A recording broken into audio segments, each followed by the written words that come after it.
తెలుగు సంవత్సరంలో 8 నెలల్లో వచ్చే పౌర్ణమి రోజున కృతికా నక్షత్రం కావున దీన్ని కార్తీక మాసంగా పిలుస్తూ ఉంటారు. అందుకే కార్తీక మాసం అనే నెల కూడా రావడం జరిగింది. ఈ నెల శివ పార్వతులకు కావచ్చు, శివకేశవులు కావచ్చు అత్యంత ప్రీతికరమైన నెల అని కూడా చెప్పుకోవచ్చు. శివుణ్ణి కూడా చాలా పెద్ద ఎత్తున కూడా కొలుస్తూ ఉంటారు. దేశంలో ఉన్న శివాలయాల్లో కావచ్చు, బిల్వార్చనలు కావచ్చు, రుద్రాభిషేకాలు కూడా చేస్తూ ఉంటారు భక్తులు. ఈ నెలలో ఏదైనా వాళ్ళు కోరుకుంటే కూడా ఈ దీపారాధన కావచ్చు ఎక్కువ శివాలయాల్లో చేస్తూ ఉంటారు. ఒకసారి మనం శివాలయం దగ్గరికి అయితే వచ్చాము. ఒకసారి భక్తుల మాటల్లో అడిగి తెలుసుకుందాం. ఈ కార్తీక మాసం విశిష్టత గురించి, ఈ టెంపుల్ విశిష్టత గురించి కూడా మనము తెలుసుకుందాం. కార్తీక సోమవారం మొదటి రోజు కావడంతో చాలా భక్తులు అయితే విపరీతంగా రావడం జరుగుతుంది. విశేషంగా పూజలు కూడా చేయడం జరుగుతుంది. మనం శివపార్వతుల ఆలయం అయితే ఉన్నాం. పూజలను అడిగి తెలుసుకుందాం. పంతులు గారు చెప్పండి, కార్తీక మాసం సోమవారం మొదటి రోజు ఎట్లా ఉంటుంది? కార్తీక సోమవారం మొదటి సోమవారం విశిష్టత ఏంటి? కార్తీక సోమవారం అనేది ప్రత్యేక విశిష్టత ఏం లేదు. మొత్తం కార్తీక మాసానికే విశిష్టత ఉంటుంది. కార్తీక మాసం అంటే ఏంటంటే కృతికా నక్షత్రంతో కూడి ఉన్న మాసమే కార్తీక మాసము. సంవత్సరం 12 నెలల్లో కార్తీక మాసానికి ఒక ప్రత్యేకత ఉంది. ఏంటంటే శివకేశవుల సమాన పూజ జరుగుతుంది ఇక్కడ. కాబట్టి కార్తీక దామోదర, కార్తీక రుద్రాయ అని చెప్పి మనము పూజ చేయాల్సి ఉంటుంది. కార్తీక మాసం మొదటి సోమవారము అనేది ఏముండదండి, ప్రత్యేకంగా ఏముండదు. అన్ని సోమవారాలు అన్ని రోజులు కార్తీక మాసానికి ప్రత్యేకతే. ప్రతి వారము ప్రతిరోజు ప్రత్యేకతే. అయితే దీంట్లో కార్తీక పౌర్ణమి రోజు ఒక ప్రత్యేకత ఉంటుంది. ఎందుకంటే కార్తీక పౌర్ణమి రోజు చంద్రుడు దేదీప్యమానంగా ప్రకాశవంతంగా భూమికి దగ్గరగా వస్తుంటాడు. కాబట్టి కార్తీక పౌర్ణమి రోజు చంద్రకళలు నిండుగా ఉంటాయి. కాబట్టి ఆ రోజు ఒక ప్రత్యేకత ఉంటుంది. అదే కార్తీక మాసం యొక్క ప్రత్యేకత. ఈ నెల మొత్తంలో ఎటువంటి పూజలు చేస్తారు భక్తులు? మామూలు శివకేశవులకు సమానంగా పూజ జరుగుతుందండి. అంటే విష్ణువుకు శివునికి ఇద్దరికి సమానంగా పూజ జరుగుతుంది. ఇద్దరిలో ఎవరికి ప్రత్యేకంగా ఇది అని ఉండదు. ఇద్దరికి సమానంగా పూజ జరుగుతుంది. అయితే భక్తులు వాళ్ళు కోరిన కోరికల విధంగా ఈ మాసంలో కోరుకుంటే వాళ్ళు చేసిన పూజలు కావచ్చు నెరవేరే విధంగా, అంటే ఆ విధంగా ఏమైనా పూజ చేస్తే అట్లా ప్రత్యేకంగా ఏమైనా ఉంటుందా?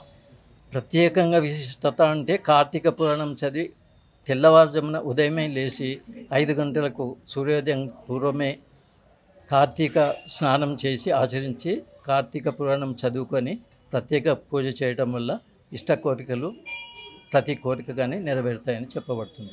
అంటే ఈ నెల మొత్తంలో, అంటే కార్తీక పౌర్ణమి రోజు కావచ్చు, ఈ నెల మొత్తంలో సోమవారాల రోజు కావచ్చు దీపారాధన కూడా చేస్తారు. దీపారాధనకున్న ప్రత్యేకత ఏంటి? దీపారాధన ప్రత్యేకత ఏంటంటే ఇప్పుడు మనం చేసే దీపారాధన సరైనది కాదు. ఎందుకు అంటే దీపారాధనకు కార్తీక మాసంలో ప్రత్యేకత ఎందుకుందంటే శుద్ధమైన నెయ్యి కానీ శుద్ధమైన నువ్వుల నూనె కానీ వాడాలి.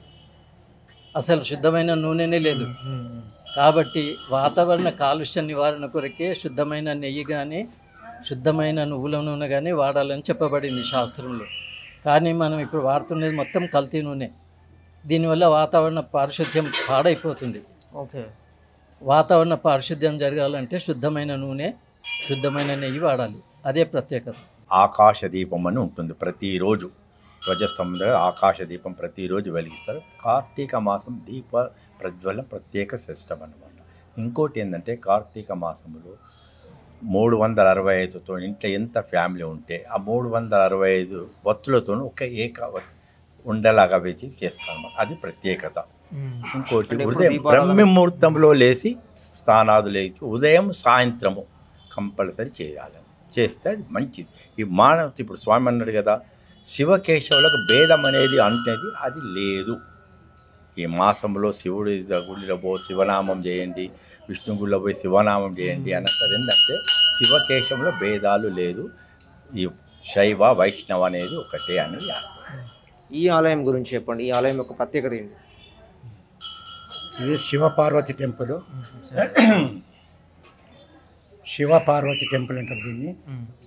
అయితే ఇందులో మార్నింగ్ 6 కల్లా గుడిని ప్రత్యేకంగా దీన్ని చేసి 10 వరకు గుడిలో భక్తులకు అలౌ చేయబడుతుంది. Free of cost. అర్చన అభిషేకాలు ఎలాంటి రుసుము లేదు ఈ గుడిలో. అయితే సాయంత్రం 6 గంటల నుంచి మళ్ళీ 8 వరకు వాలంటీర్గా సేవలు చేస్తాయి. ఇక్కడ 90% వాలంటీర్స్ ఉండే. అయితే ఇక్కడ శివ పార్వతి టెంపుల్లో వినాయకుని గుడి, తర్వాత కాలభైరవుడు, ఆంజనేయ స్వామి, నవగ్రహాలు కూడా ప్రత్యేకంగా ఉన్నాయి. తర్వాత వచ్చేసి శ్వేతనాగ్ చాలా తక్కువ గుళ్ళలో ఉంటుంది. ఈ గుళ్ళో మెయిన్ ప్రత్యేకత అది. నాగపంచమి నాడు కొన్ని వందల మంది వస్తారు. ఇది ఈ ఆలయం యొక్క ప్రత్యేకత. ఓకే. ఈ శివుడు గురించి చెప్పండి. విగ్రహం ఎప్పుడు వెలిసింది, ఎప్పుడు? అది మన దీంట్లో ఉన్నది కాదు, అది అబద్ధాలు చెప్పు. సుమారు ఎన్ని ఇయర్స్? చాలా కాలం నుంచి. ఇది యాక్చువల్గా ఈ పొలం, ఇది పొలంలో చిన్న విగ్రహం ఉండే, చిన్న విగ్రహం ఉండే, శీతలా దశకు వచ్చినండే. దాన్ని ఈ రకంగా బ్రహ్మాండంగా రోజు రోజు రోజు దాన్ని అభివృద్ధి చేసుకుంటున్నాం. అయినది అంత సత్యం ఉంది ఇక్కడ. కోరిన కోరికలు మ్యాక్సిమం తీరుతాయి ఇక్కడ. కాబట్టి మార్నింగ్ ఈవినింగ్ భక్తులు ప్రతిరోజు వస్తూనే ఉంటారు. పెళ్ళి కానీ వాళ్ళు కానీ పిల్లలు కానీ అందుకు వీళ్ళు కూడా రావడం. వీళ్ళ కోసం ప్రత్యేకంగా కాలభైరవుడు ఉన్నాడు. అక్కడ ఎలాంటి రోగాలు నొప్పులు వచ్చినా కానీ అక్కడ ఆయన ప్రసాదాలు తీసుకుంటే తగ్గుతాయి, భక్తుల నమ్మకం. అన్ని దేవాలయం కన్నా ఈ ఆలయం చాలా గొప్పది, చాలా ప్రతిష్ట అంటే మంచిది.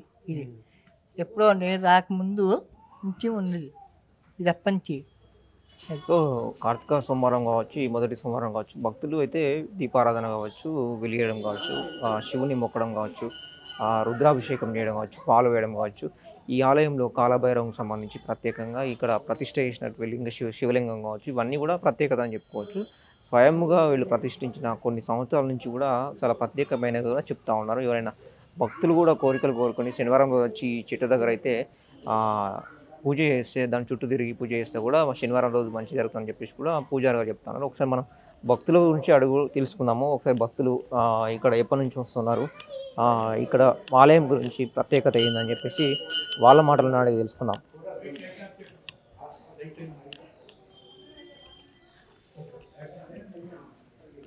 అమ్మ, ఎప్పటి నుంచి వస్తున్నారు ఇక్కడికి? నేను విజయవాడ అండి. అయితే ఇక్కడికి వస్తున్నా, రోజు వస్తాను. 10-15 రోజుల నుంచి రోజు వస్తాను. బాగా చేస్తారు ఇక్కడ గుళ్ళో కూడా, బాగుంటుంది. స్వామిని నమ్ముకున్న వాళ్ళకి ఇప్పుడు బాగా ఇదిగా ఉంటుంది. ఓకే. ఇప్పుడు ఈ ఆలయం గురించి తెలుసు? అంత తెలియదు నేను, అంటే విజయవాడగా మాది. ఈ పక్కన మేనల్లు ఉంటే చూడటానికి నచ్చి రోజు వస్తాను స్నానం చేసేసి. ఈ కార్తీక మాసం గురించి తెలిసింది చెప్పండి.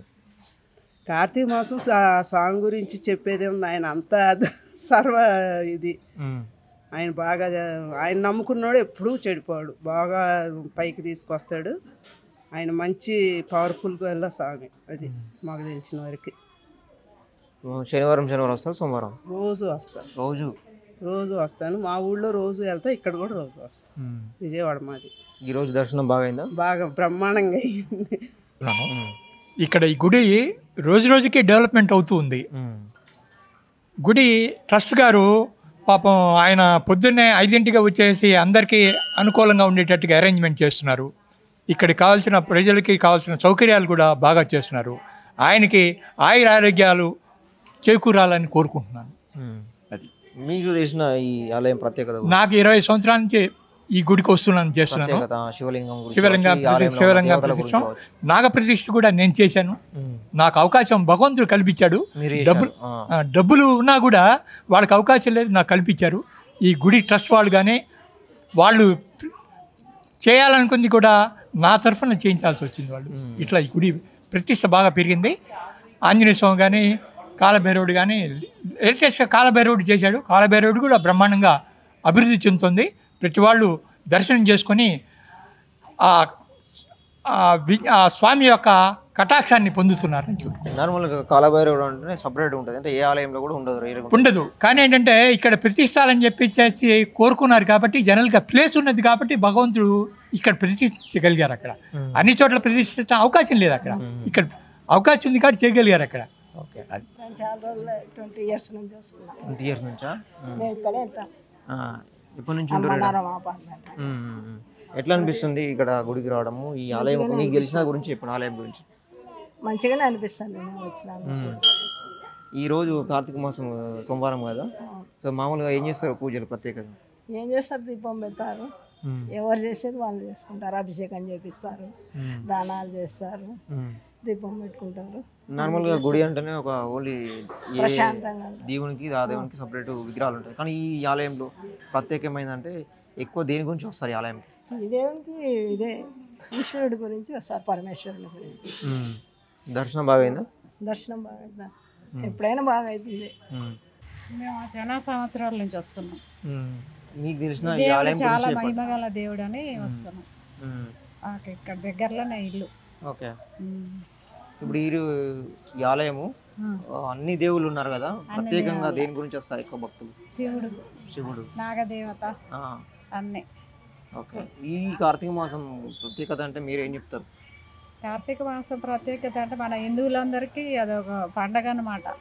మన హిందువులకు పండగ కాబట్టి మనం ప్రతిరోజు దీపం ముట్టిస్తే మనకు మంచి జరుగుతుందని మనకు నమ్మకం. ఓకే, అది అయితే ఎప్పుడు పుట్టినప్పుడు ఈ మాసంలో పుట్టిస్తే కూడా ఈ మాసంలో మనం సంవత్సరం మొత్తం ముట్టించినట్టు ఈ మాసంలో పూజలు చేస్తే అట్లా అసలు బట్టి వస్తున్నామండి. చక్కగా ఇది అతి పురాతనమైనటువంటి దేవాలయం. ఎన్ని సంవత్సరాలు ఉంటుంది ఈ ఆలయం చరిత్ర? ఈ ఆలయం చరిత్ర నాకు తెలిసి దగ్గర ఒక 50-60 ఏళ్ళ బట్టి ఉంటుంది.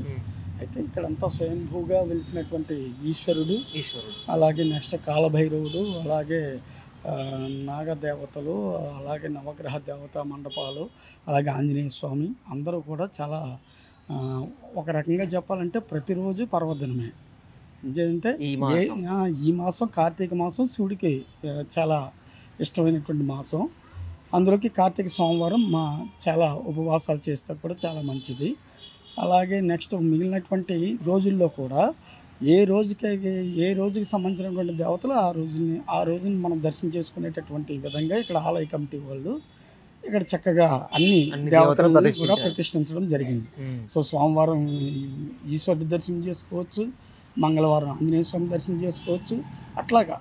అలాగే నెక్స్ట్ శనివారం నవగ్రహ దేవతలు కూడా చేసుకోవచ్చు. శని త్రయోదశి అలాంటి పర్వదినాల్లో కూడా చక్కగా నవగ్రహ దేవతలకి మనం చేసుకోవచ్చు. అట్లాగే మంగళవారం సుబ్రహ్మణ్యేశ్వర స్వామి కూడా ఇక్కడ చేసుకోవచ్చు. మన నాగుల చవితి అయింది, తర్వాత నిన్న నాగుల పంచమి అయింది, అలాగే నెక్స్ట్ సుబ్రహ్మణ్య షష్ఠి వస్తుంది. ఇలాంటి పర్వదినాల్లో నాగదేవత సర్పాలకి, అలాగే ఇక్కడ పెట్టినటువంటి సర్పాలకి కూడా చేసుకోవచ్చు. సో ఇక్కడ క్షేత్రపాలకుడు కాలభైరవుడు కాశీలో కూడా ముందు కాలభైరవుడు దర్శనం చేసుకున్న తర్వాతే ఈశ్వరుడు దర్శనం చేసుకోవాలి. ఎటువంటి కాలభైరవుడు తాలూకు విశిష్టత ఏంటంటే ఎటువంటి పీడలు కానీ, ఎటువంటి మన మీద చెడు గ్రహాలు కానీ, చెడు వీక్షణ కానీ ఉంటే కాలభైరవ స్తోత్రం చదివితే అది తక్షణం నివారణ అయిపోతుంది. కాబట్టి కాలభైరవుడు అన్నది మనకి ఏంటంటే ఒక రకంగా ఇక్కడ ఆలయ సంరక్షకుడే కాకుండా మనకి కూడా మన దేహం మీద ఎటువంటి చెడు ప్రభావాలు ఉండకుండా కాపాడేటటువంటి ఒక స్వరూపంగా మనం చూస్తాం. ఇట్లాగే మిగిలినటువంటి దేవతలు కూడా మంచి మహిమైనటువంటి దేవతలు, అతి పురాతనమైనటువంటి దేవాలయంగా మనం చెప్పుకోవచ్చు. మన ఉప్పల్లో ప్రసిద్ధి చెందినటువంటి దేవాలయాలు ఇది ఒకటి. అయితే ఈ ఆలయానికి ముఖ్యంగా అంటే ఈ భక్తులు దేనికోసం ఎక్కువ వస్తూ ఉంటారు? పూజ కోసం. ఇక్కడ మెయిన్ ఇది శివపార్వతి దేవాలయం కాబట్టి సోమవారం నాడు విశేషంగా భక్తులు వస్తూ ఉంటారు. అలాగే ఇక్కడ ఈశ్వరుడికి ప్రతీతి. మంగళవారం ఆంజనేయ స్వామి కూడా ఇక్కడ ప్రతిష్ఠ జరిగింది కాబట్టి మంగళవారం కూడా భక్తులు విశేషంగా వస్తారు.